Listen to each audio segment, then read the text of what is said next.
Hey, what's happening everyone? I am SirJames from GamerFusion.com, and in today's video I'm here to give you guys another product review for an item that can be found inside Star Wars Galaxy's Edge. In fact, this is an item that you guys have been constantly requesting here on the channel. Well, it is finally time. That is for Asajj Ventress. Now keep in mind, I didn't just buy one, I bought two of them. Why? Well, because one, the character utilizes two of them. And secondly, if you didn't know, you can actually connect these together just like you could do with the Legacy Darth Maul.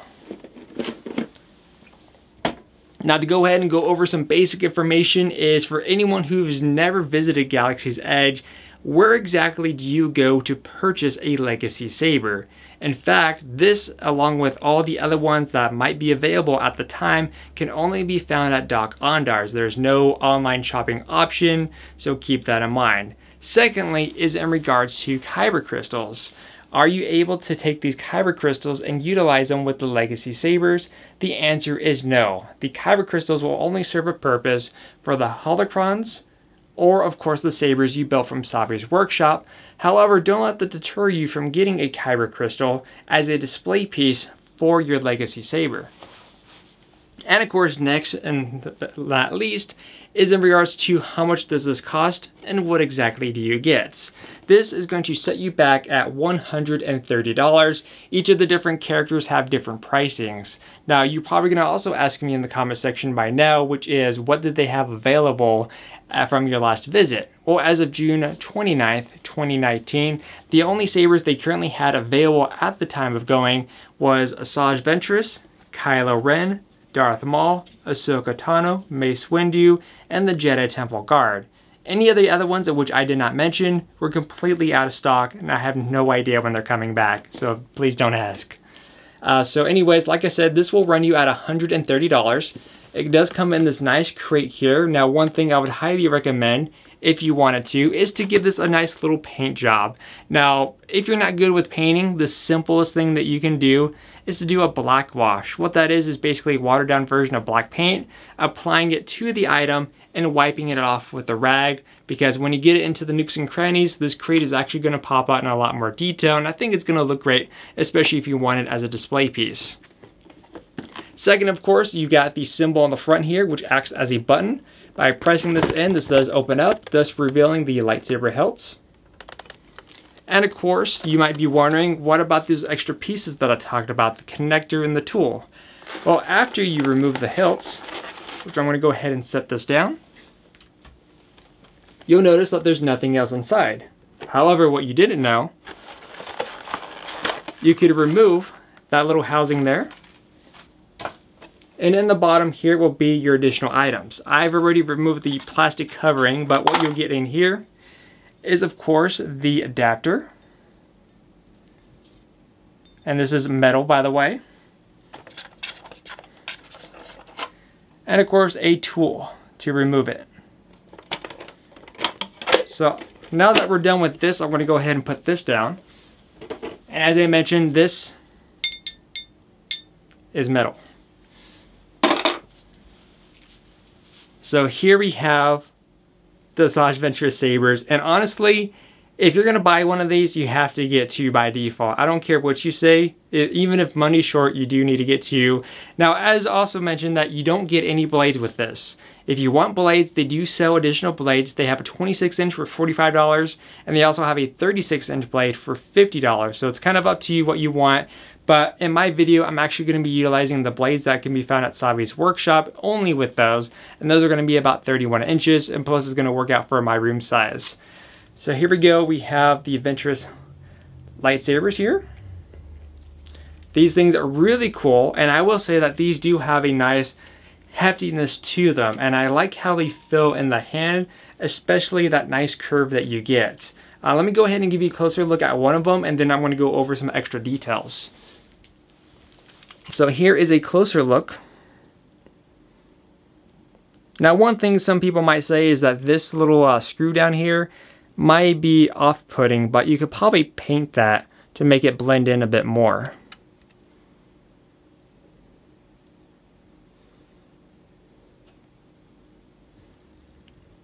So going over the saber itself, and this is the same for both pieces, so that's why I'm just going to hold one at the moment. as the body has a nice metal build all the way around. Now there are some elements here that are not exactly metal. For example, these black portions on the handle has a rubberized finish, which makes holding this feel a lot better in the hand, because I feel like if it was just all metal, you might not have that good of a grip. But because you have these rubber materials added to the actual handle, when you're swinging this around, you easily have good control over it, and I do like that. So I have no issues with that whatsoever. The parts that are not going to be metal is on this portion here on the top here. This black portion is actually plastic. Of course, the inside of this is going to be plastic where the blade goes into. This is actually going to be your on and off switch. That is also plastic.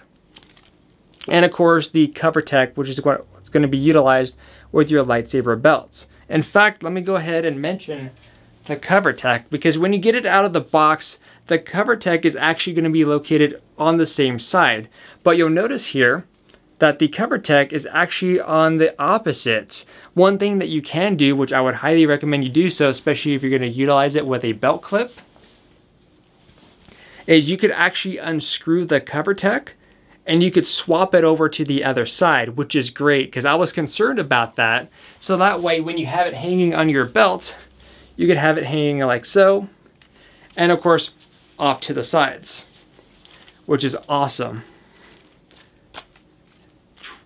See, I don't feel bad flinging these around.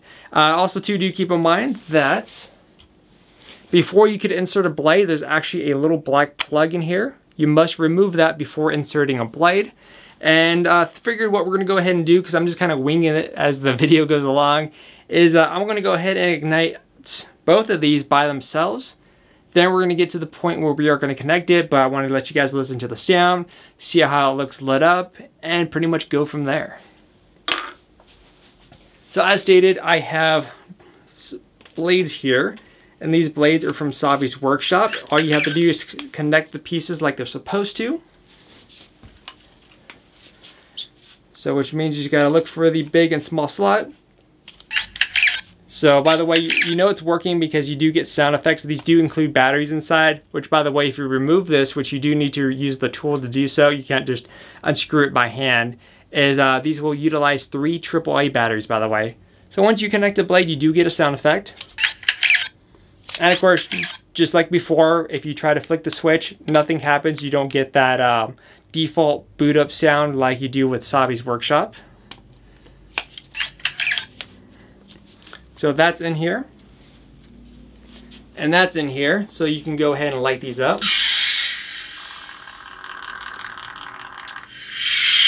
In fact, let me go ahead and give you guys a closer look, and not closer look, but a closer hearing of the sound.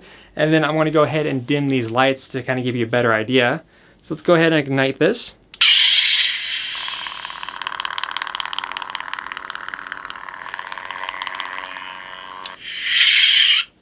Now, let's go ahead and ignite 2 of them at the same time.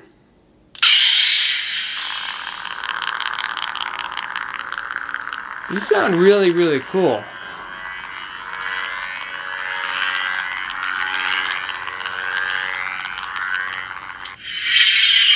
Alright, so let me go ahead and knock down these lights a tad here. I think that should work. And ignite these.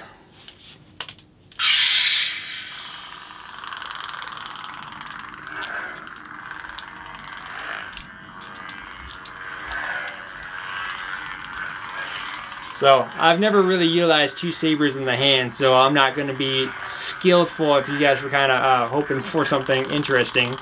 But yeah, these definitely feel good in the hand. I'm trying to be careful because of the ceiling here. So let me go ahead and bring up the lights again.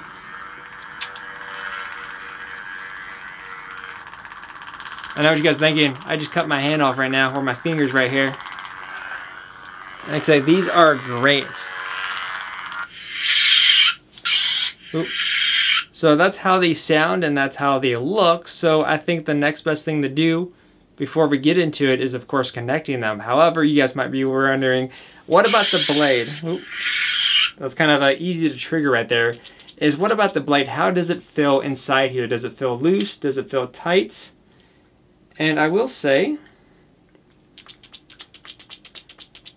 there's just a slight wobble. It's not as bad though. It's very little, but I mean, it does hold true, and I don't see any issues with that whatsoever. So let's go ahead and start connecting these. All right, so going over the connecting process, what you're gonna need to do is that you're gonna need to get the tool that was included, and you are going to need to remove 2 of these screws here. There is one on the right side, and there is one on the left-hand side. Once you remove both components, you could by then insert the connector.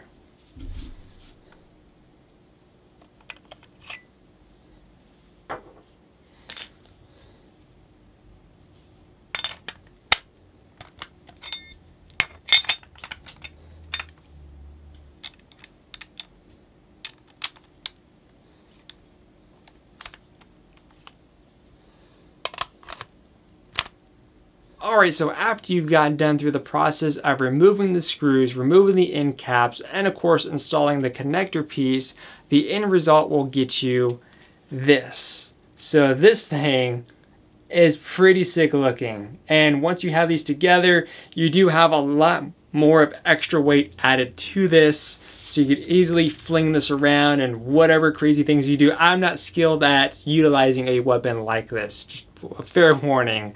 But yeah, if you're getting a Ventress, yes, it's worth it getting just 2 of them so you can pull this off. But yeah, probably the one thing I will point out, which is why I would probably recommend somehow dyeing or painting the screws in whatever possible way, is as you can see right here in the center, the screws are a little bit of an eyesore. But once you paint those pieces to make it blend in with the actual hilt, then it shouldn't be too much of a big issue. And also too, do keep in mind that you do not get any extra screws in the box. So if you happen to lose any of these pieces, you'll have to go to like a Home Depot or something like that to acquire those once again. But yeah, this thing is very cool looking. So I think what we should do by now is connect the blades once again. Again, the process is very simple. All you need to do is just line up the pieces like you would have individually. There's no different process to this whatsoever.